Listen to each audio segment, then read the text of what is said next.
Hello everyone, मैं हूं नरेंद्र पांचाल। इस क्लास में आपका बहुत बहुत स्वागत है। आज हम वर्ग की गणना करना सीखेंगे कि वर्ग को हम यानी कि स्क्वायर को हम कैसे काउंट करते हैं, कितने वर्ग दिखाई दे रहे हैं, ऐसे क्वेश्चन आपसे पूछे जाते हैं।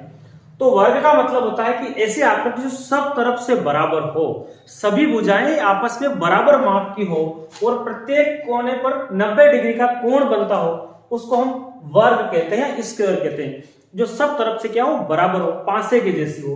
तो यहाँ कितने वर्ग दिखाई दे रहे हैं? यहाँ एक वर्ग दिखाई दे रहा है, तो हमने जवाब दिया कि यहाँ एक वर्ग है। उसी प्रकार यहाँ कितने वर्ग दिखाई दे रहे हैं? तो यहाँ 1 2 3 4। देखिए आप, ये एक वर्ग है, ये यहां से दूसरा वर्ग, ये तीसरा वर्ग और ये चौथा वर्ग। एक ये पूरा बड़ा भी एक वर्ग है, इसकी सभी भुजाएं आपस में बराबर। आप जब कॉपी में बना के देखेंगे तो आपको समझ में आ जाएगा कि सभी भुजाएं बराबर होती है, उसको वर्ग कहते हैं। 1 2 3 4 के बाद एक बड़ा, यानी कि कितने वर्ग हो गए? 5 हो गए। अगर यहां गिनने का आपसे बोले, यहां कितने वर्ग है? 1 2 3 4 5 6 7 8 9, तो क्या इसमें 9 वर्ग है? नहीं, यहां 9 नहीं है, यहां ज्यादा है। देखिए आप, 1 2 3 4 5 6 7 8 9 और एक बड़ा वर्ग 10 हो गए। लेकिन यहां से हम देखते हैं तो एक वर्ग ये भी तो बन रहा है। देखिए आप, 2 बाय 2 का, देखिए आप, तो ये हो गए आपके 11। यहां से देखते हैं तो एक वर्ग ऐसा भी बन रहा है, ठीक है। उसी प्रकार हम देखते हैं तो एक ये वर्ग ये भी बन रहा है, यहां से भी एक वर्ग बन रहा है। तो हमें यहाँ कंफ्यूजन हो रहा है।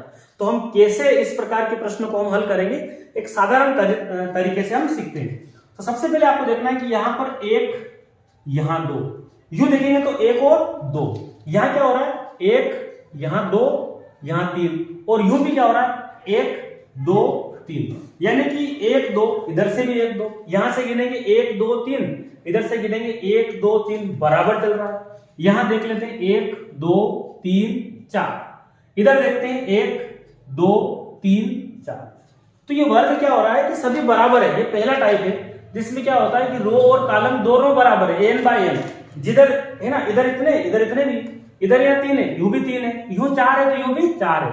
अब ऐसे क्वेश्चन को हम कैसे करें? तो आपको कुछ नहीं करना है, सिंपल सा क्या करना है, जैसे कि 1 और 2, तो आपको लिखना है 1 या लिखना 2, बीच में प्लस लगाना है, 1 का वर्ग करना, 2 का भी वर्ग करना है। तो आपको पता है 1 का वर्ग कितना होता है? 1, 2 का वर्ग कितना होगा? 4। जोड़ देंगे तो यहाँ कितने हैं? अभी हमने देखा था, ये तो बहुत सरल था, 5 वर्ग है।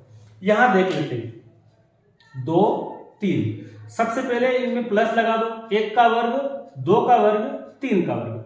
अब बताइए 1 का वर्ग कितना होगा? 1 ही होगा। 2 का वर्ग कितना होता है? 4। 3 का वर्ग मतलब 9। इन सबको आपस में जोड़ दो आप, 9 10 और 1 14। तो यहाँ कितने हैं? इस वाली डिजाइन में 14 वर्ग है। इसी प्रकार यहां देखते हैं 1 2 3 4। ये नियम कब काम करेगा? जब सब तरफ बराबर हो, इधर भी 4 उधर भी 4 ऐसे। तो आप देखिए 1 का वर्ग 2 का वर्ग 3 का वर्ग और 4 का वर्ग, इन सबको जोड़ दो आपस में। तो देखिए 1 का वर्ग कितना होता है? 1, 2 का वर्ग 4, 3 का वर्ग होगा 9 और 4 का वर्ग होगा आपका 16। इन सबको जब आपस में जोड़ेंगे तो आपका उत्तर आ जाएगा। देखिए 16 और 4 20 और 10, ये 30। कितने हैं यहाँ पर? तो इस वाली आकृति में 30 वर्ग है, यहाँ 14 वर्ग है और यहाँ 5 वर्ग है। तो ये बिल्कुल आपको समझ में आया होगा कि हम क्या कर सकते हैं, आसानी से इस तरह के जो आकृति मिलती है हमको, उसका हम सोल्यूशन कर सकते हैं। कुछ नहीं करना, आपको गिनना है कि इधर और इस तरफ दोनों तरफ बराबर हो, तो आप n बाय n यानी कि क्या कर सकते हैं, ऐसी डिजाइन में इन सबका वर्ग करके जोड़ दो, आपका उत्तर आ जाएगा।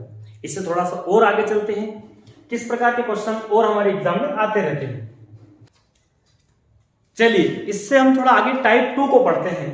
टाइप 2 में हम देखते हैं कि ये जो वर्ग बनाए हुए हैं, ये सभी वर्ग है। वर्ग अभी हम समझ चुके हैं कि सभी भुजाएं आपस में बराबर माप की होती है, उसको हम वर्ग कहते हैं। तो यहां देखते हैं हम 1 2 3 और इधर 1 और 2 है। यहां देखते हैं 1 2 3 4 वर्ग है और इधर 1 2 3 ही है। 1 2 3 4 और 5 है, इधर 1 2 3 4 है। यानी कि इनमें संख्या कम है, कहीं इस एक तरफ ज्यादा है एक तरफ कम है। तो हम ऐसी कंडीशन में हम क्या करेंगे, देखिए ये 1 है, ये 2 है, ये 3 है, तो यहाँ पर 3 तो आपने काउंट कर लिए, गिन लिए। आप साधारण इसको तो हम ऐसे ही काउंट कर सकते हैं, 1 2 3 4 5 6। 6 के बाद आप देखिए यहां से एक बड़ा वर्ग बन रहा है 7, एक यहां से बन रहा है 8, ये 8 वर्ग है यहाँ पर। ठीक है, अब यहां हम ऐसे बहुत समय लगाएंगे, इससे बढ़िया एक तरीका ढूंढ लेते हैं। 1 2 3, तो ये मैंने लिखा 3। इसके बाद इधर कितने, 1 और 2, तो आपको लिखना 3 गुणा 2। क्या लिखा मैंने, 1 2 3, 3 लिख दिया।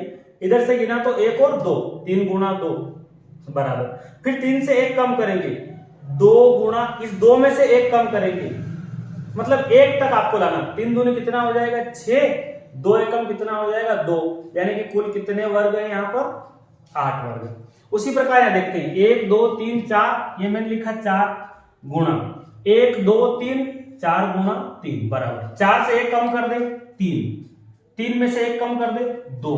उसी प्रकार आपको 1 तक जाना, 3 में से 1 कम किया 2, 2 में से 1 कम किया 1 आ गया, रुक जाओ। 4 से कितना होगा 12, 3 दूनी कितना होगा 6, 2 एकम कितना होगा 2। इन सबको जोड़ लो आप, आपका उत्तर आ जाएगा। 12 और 6 18 और 2 होते हैं 20, यानी कि यहां पर जो है वर्ग कितने हैं 20 वर्ग है।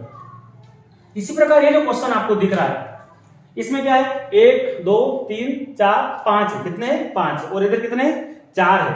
तो हम क्या करते हैं, सबसे पहले देखते हैं कि ये मैंने लिखा 5 गुणा 4, फिर मैं इससे कम करूंगा 4 गुणा 3, फिर 3 गुणा 2 और 2 गुणा 1, बस 5 चौक कितना हुआ 20 हुआ, 4 के कितना हुआ 12, 3 दूनी 6, 2 एकम 2। इन सबको आप जोड़ दो, जो संख्या आपकी जोड़ में आएगी वो यहाँ वर्गों की संख्या होगी। ये टाइप 2 है, इसमें रो और कॉलम में अलग अलग संख्या होती है और आपको कहां तक पहुंचना है 1 तक। तो ये भी आपको समझ में आया होगा कि हम वर्ग की गणना किस प्रकार हम ऐसे सरल तरीके से कर सकते हैं, ताकि हमारा एग्जाम में टाइम खराब ना हो। ये वीडियो आपको पसंद आया हो तो आप जरूर इसको लाइक करें, शेयर करें। Thank you.